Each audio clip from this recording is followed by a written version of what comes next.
Doctor Bandhanika Madhuri, consultant at Harika ENT care hospitals, Vanasthalipuram branch. So ఈ tinnitus ఎలా diagnose చేస్తామో దానికి ఎట్లాంటి ట్రీట్మెంట్ ఉంటుందనేది చూద్దాం.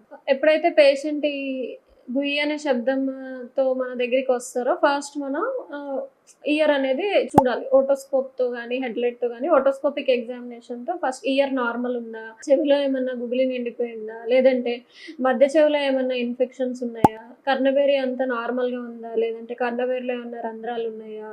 సో ఇలాంటివన్నీ ఫస్ట్ చెవి ఎగ్జామిన్ చేసుకోవాలి. ఇయర్ ఈజ్ ఎవ్రీథింగ్ నార్మల్ అంటే then we will go for audiological testing. ఈ ఆడియోమెట్రీలో మనం pure tone audiometry or impedance audiometry చేసి ఇది కండక్టివ్ హియరింగ్ లాసా లేదంటే సెన్సరీ న్యూరల్ అంటే నరం ఇబ్బంది వల్ల వచ్చిందా లేదంటే చెవిలో ఏమన్నా ఇన్ఫెక్షన్ వల్ల వచ్చిందా అనేది మనకి ఆడియోగ్రామ్లో డయాగ్నోస్ చేసుకుంటాము.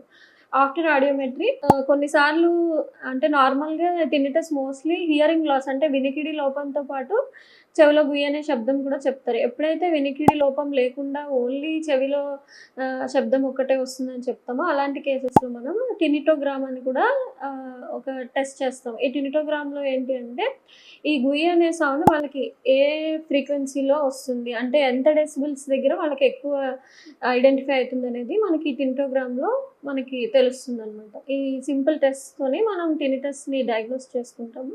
So after that depending upon that treatment అనేది ఉంటుందన్నమాట. ఎప్పుడైతే ఏజ్ రిలేటెడ్ హియరింగ్ లాస్తో పాటు గుయ్యి అనే శబ్దం వస్తుందో అది మోస్ట్లీ మనం depending upon the hearing loss hearing aids advise చేస్తాము. దాంతోపాటు ఈ టినిటస్ కూడా బాగా సివియర్గా ఉంటే హియరింగ్ ఎయిడ్స్కే టినిటస్ మాస్కర్స్తోనే వస్తాయి. సో అలాంటి హియరింగ్ ఎయిడ్స్ అడ్వైస్ చేస్తాము.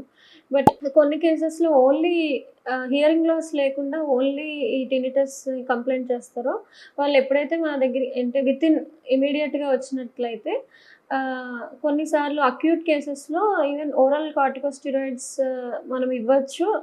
Because there are chances tinnitus కూడా తగ్గే ఛాన్సెస్ ఉంటుంది. ఇమీడియట్గా పేషెంట్ మన దగ్గరికి వచ్చినట్టయితే జస్ట్ ఒక షార్ట్ కోర్స్ ఒక 5 days ఓరల్ స్టిరాయిడ్స్తో పాటు antioxidants and nerve supplements అనేది మనం ఇస్తాము. ఇది కూడా ఆఫ్టర్ మనం ఆడియోమెట్రీలో కన్ఫర్మ్ చేసుకున్నాక వెదర్ ఇట్ ఈస్ ఓన్లీ నరం ఇబ్బంది వల్లే ఈ గుయ్యి అనే శబ్దం వస్తుంది అంటే ఇమీడియట్గా వచ్చిన వాళ్ళకి ఇట్లా ట్రీట్మెంట్ చేస్తే టినిటస్ తగ్గే అవకాశం ఉంటుంది. సో అలా కాకుండా ఎప్పుడైతే చెవిలో వ్యాక్స్ బిల్డప్ అయిందో వ్యాక్స్ బిల్డప్ అయితే మాత్రం మనం వ్యాక్స్ సాఫ్ట్నర్స్ ఇచ్చి ఆ వ్యాక్స్ అనేది రిమూవ్ చేయాల్సి వస్తుంది ఎయిదర్ సిరంజింగ్ ఆర్ సక్షన్ ద్వారా. అండ్ ఎప్పుడైతే చెవిలో నీరు చేరడం వల్ల చెవిలో గుయ్యి అనే శబ్దం వస్తుందో ఆ నీరు అనేది మనం తీసేయాల్సి వస్తుంది. అది చిన్న మైరింగోటమీ విత్ గ్రోమెట్ అని ప్రొసీజర్ చేసి ఆ నీరంతా తీసేసి చెవిలో ఒక పూసలాగా పెడతాం అనమాట. సో ఎప్పుడైతే ఈ నీరు తీసేస్తామో వాళ్ళకి ఆటోమేటిక్గా ఈ చెవిలో గుయ్యి అనే శబ్దం తగ్గిపోతుంది. అండ్ స్ట్రెస్ కొంతమంది పేషెంట్స్లో ఎక్కువ స్ట్రెస్ అవుతారు. మెయిన్ ఏంటి అంటే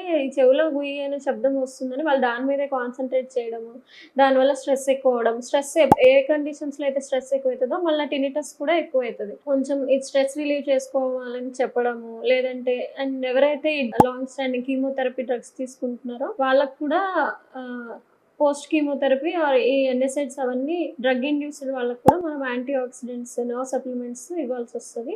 అండ్ ఫస్ట్ ఆఫ్ ఆల్ దాని గురించి పేషెంట్ని ఎక్కువ స్ట్రెస్ తీసుకోవద్దని కౌన్సిల్ చేయాలి. ఎందుకంటే వాళ్ళు దాని గురించి ఎక్కువ ఆలోచించే కొద్దీ ప్రాబ్లం ఇంకా ఎక్కువగా కనిపిస్తుంది కాబట్టి వాళ్ళకి. అండ్ దీంతో పాటు టినిటస్ రీస్ట్రైనింగ్ థెరపీ అని కూడా మనం చెప్పొచ్చు. ఈ టినిటస్ రీస్ట్రైనింగ్ థెరపీలో ఏంటి అంటే ఆ పేషెంట్కి మనం తనకి ఏ ఫ్రీక్వెన్సీలో అయితే ఈ టినిటస్ అనేది మ్యాచ్ అవుతుందో ఆ ఫ్రీక్వెన్సీలో కొంచెం సౌండ్స్ డైలీ ఎక్లమటైజ్ అంటే ఆ సౌండ్కి అలవాటు పడేలాగా కొన్ని సౌండ్స్ వినమని చెప్తాం. సో ఇది లాంగ్ స్టాండింగ్లో వాళ్ళకి డిఫరెన్స్ అనేది ఖచ్చితంగా తెలుస్తుంది. టినిటస్ అనేది కంట్రోల్ అవుతుంది అనమాట. సో మోస్ట్లీ ఈ చెవిలో గుయ్యి అనే శబ్దానికి ఈ nerve supplements and antioxidants ఇచ్చి బాగా ఇబ్బంది ఉన్న వాళ్ళకి hearing aid with tinnitus maskers మనం అడ్వైస్ చేయొచ్చు. So this is how we treat tinnitus.